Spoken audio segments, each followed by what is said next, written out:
पैसा, जिंदगी आसान बनाने वाला एक टूल। लेकिन यही पैसा कैसे रिश्तों में अक्सर एक गांठ सी बन जाता है।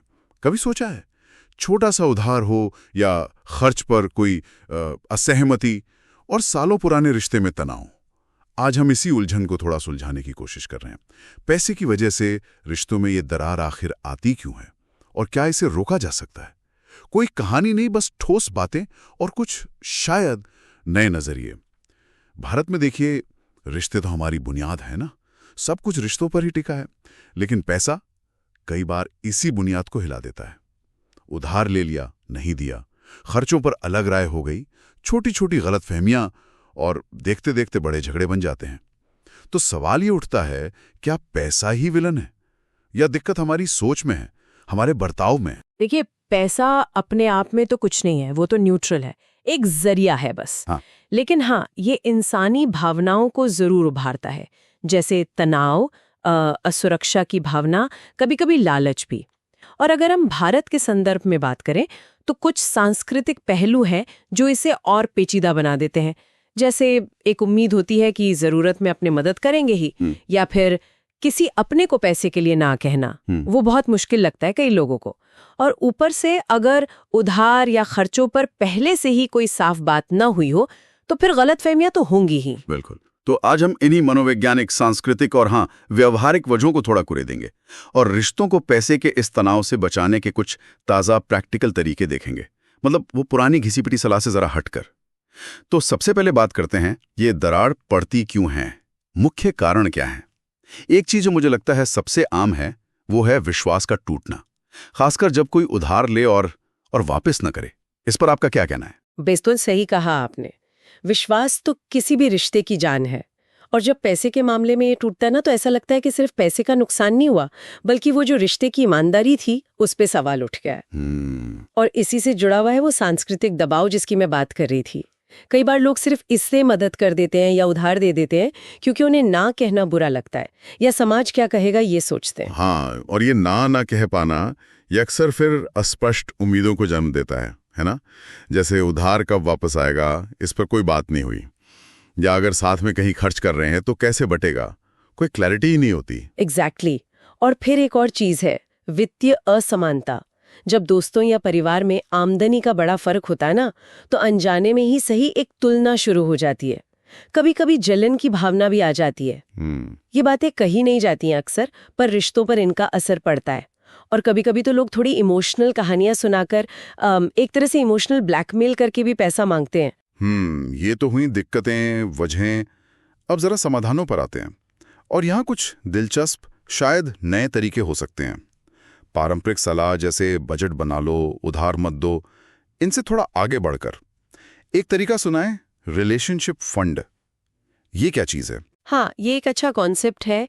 इसका मतलब है कि आप अपनी कमाई का एक छोटा सा हिस्सा, मान लीजिए 2 से 5% या जो भी आपकी क्षमता हो, वो अलग रखें और इसे इस्तेमाल करें इमरजेंसी में, दोस्तों या परिवार की छोटी मोटी मदद के लिए। ऐसी मदद जिसके बदले में वापसी की उम्मीद न हो। इससे क्या होता है कि आप उधार देने के तनाव से बच जाते हैं और बिना किसी बोझ के मदद भी कर पाते हैं। सुनने में तो ये अच्छा लग रहा है, पर क्या ये वाकई प्रैक्टिकल है? मतलब खासकर उन परिवारों के लिए जिनका बजट पहले से ही टाइट हो? नहीं है जितना सोच का है कि आपने रिश्तों में ऐसी छोटी मोटी जरूरतों के लिए एक तरह का बफर, एक सुरक्षा कवच बनाया हुआ है। और इसी से जुड़ा हुआ दूसरा तरीका है साफ बाउंड्रीज बनाना, सीमाएं तय करना। सीमाएं तय करना मतलब खुलकर ये बता देना कि आप कितनी मदद कर सकते हैं और किस शर्त पर। ऐसे साफ कह देना कि देखो, मैं अभी इतनी मदद कर पाऊंगा, या ये पैसे मेरी तरफ से तोहफा समझो, मुझे वापस नहीं चाहिए। बिल्कुल, एकदम साफ बात। और इसी से जुड़ा तीसरा तरीका है जो थोड़ा सुनने में अटपटा लग सकता है पर कारगर है। वो है छोटे उधार के लिए भी अगर रकम थोड़ी ठीक ठाक है तो एक लिखित एग्रीमेंट कर लेना। हाँ, मुझे पता ये थोड़ा अजीब लग सकता है दोस्तों रिश्तेदारों के बीच, पर ये चीजों को प्रोफेशनल और पारदर्शी रखता है। ये दिखाता है कि आप रिश्ते को भी और पैसे को भी दोनों को गंभीरता से लेते हैं। ये थोड़ा मुश्किल हो सकता है लागू करना। खैर, एक और तरीका जो मुझे काफी अच्छा लगा वो है हेल्प बियॉन्ड मनी, यानी पैसे के अलावा किसी और तरह से मदद करना। हाँ, और ये बहुत ही महत्वपूर्ण है। सोचिए आपका कोई दोस्त है जो अपना कोई छोटा मोटा बिजनेस शुरू करना चाहता है और उसे पैसे चाहिए। हो सकता है आप उसे पैसे न दे पाएं, पर शायद आप अपने स्किल से उसकी मदद कर सकते हैं। जैसे उसे मार्केटिंग के कुछ टिप्स दे दिए या किसी जरूरी कॉन्टैक्ट से मिलवा दिया। ये दिखाता है कि आपको उसकी परवाह है, भले ही आप आर्थिक मदद नहीं कर पा रहे हैं। और ये पैसे पर निर्भरता भी कम करता है। सही बात है। और एक आखिरी तरीका शायद फाइनेंशियल ट्रांसपेरेंसी, अपनी आर्थिक सीमाओं के बारे में ईमानदारी से बात करना। जैसे अगर मदद नहीं कर सकते तो साफ कह देना कि देखो अभी मेरे पास अतिरिक्त फंड्स नहीं है। ये कहना मुश्किल हो सकता है शुरू में, पर शायद लंबे समय में ये गलतफहमियों से बचाता है। बिल्कुल। और देखिए, आकर्षक बात यह है कि ये जितने भी तरीके हमने डिस्कस किए ना, ये सिर्फ पैसे बचाने के लिए नहीं है।